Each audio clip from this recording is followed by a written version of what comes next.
Cool. Recently you retired as editor of the Art newspaper, and you're now general editorial director and group newspaper editor with Umberto Alemandi.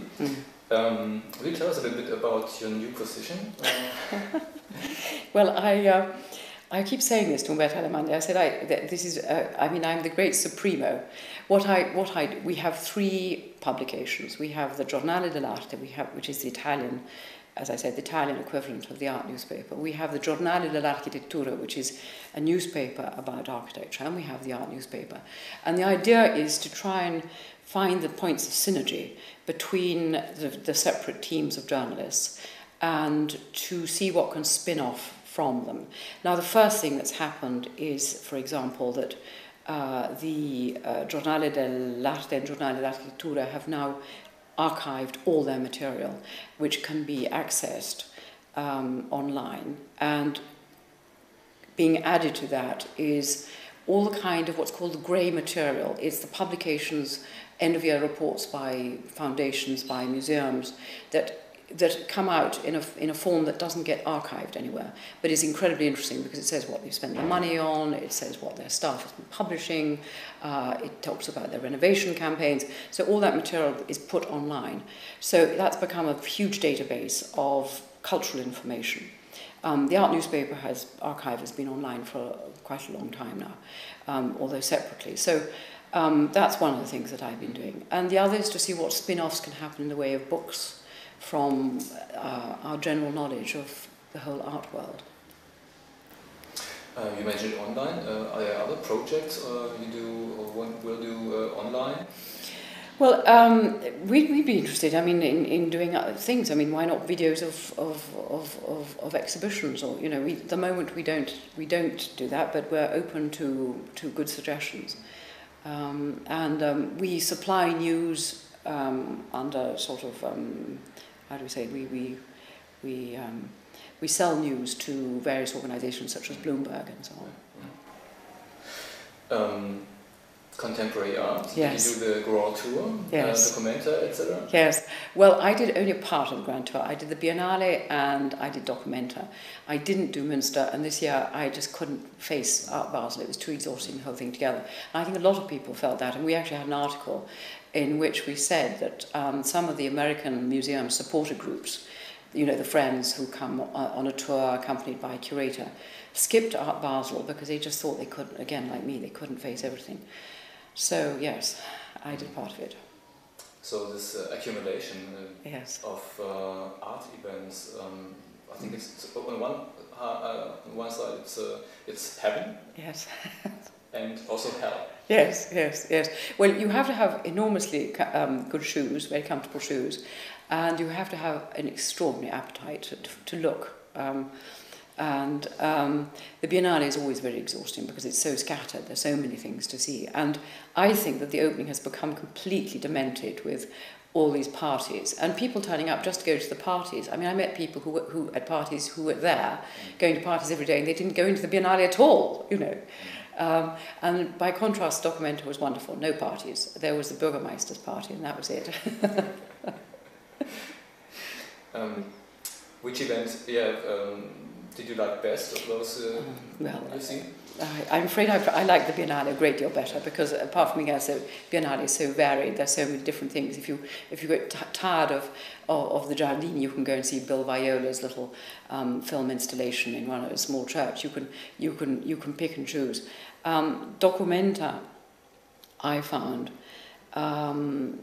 I'm sure the curators have excellent ideas behind what they were trying to do, but I felt that they were inexperienced in the business of mounting a very large production. It's rather like doing a stage production to do a very large exhibition.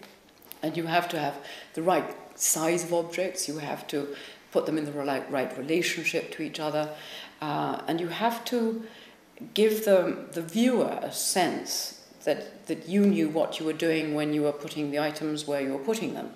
Otherwise, people feel that they've been plunged into chaos.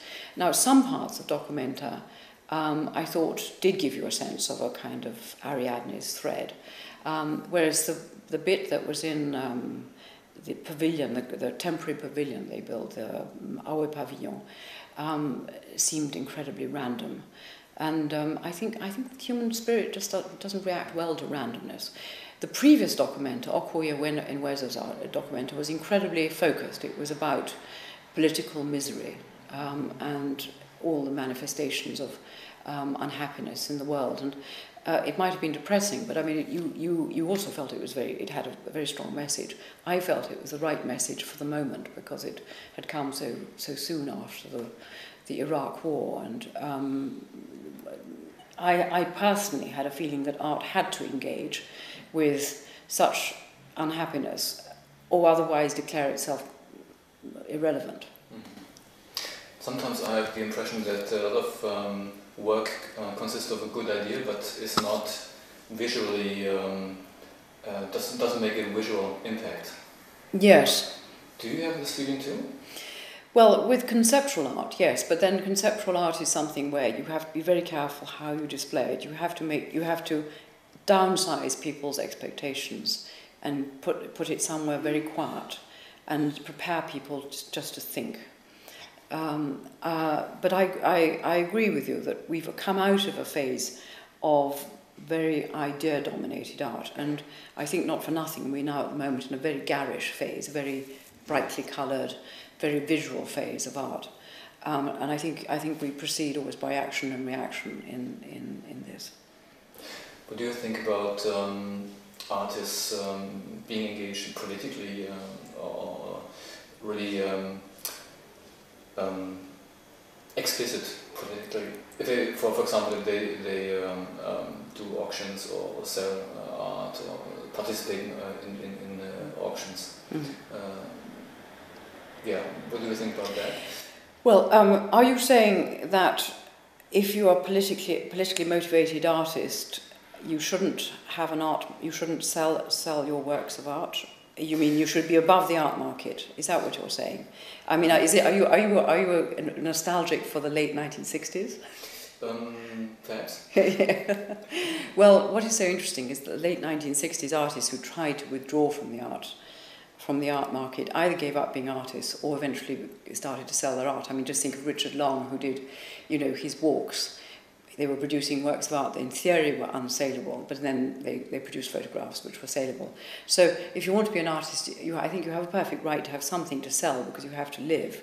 It isn't necessarily a calling to be a kind of a monk who takes a vow of poverty. And I don't think it's disqualifying to have a market. What I think is bad about the current frenzy for contemporary art is that there is enormous pressure on the artist just to produce more stuff. If you are Damien Hirst and even your mass-produced dot paintings are selling for £100,000, quite clearly and there's a market for them, quite clearly your dealer is going to say, make more, faster, crank it up.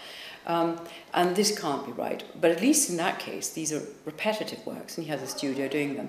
But if you're somebody like Maurizio Cattelan, I mean, one of the things that Maurizio Cattelan says is that he has to be all over the place. He has to be, putting shows up. He's got to be present. He's got to be giving interviews. He's got to be reminding people who he is. It's a terribly, terribly exhausting process. I'd hate to be an artist now. I think that either you're not successful, in which case that's depressing, or you're successful and you're on a treadmill. The contemporary art market has become such a huge machine. It has such high turnover of sales. For example, the London contemporary art sales that have occurred in the late summer were £219 million worth. And a year ago, they were £80.5 million worth. I mean, that's the change that's happened in 1 year. That's the kind of growth that's happening because there's so much money around looking for something to invest in. This is not anything like collecting. This is searching for something to put surplus cash into.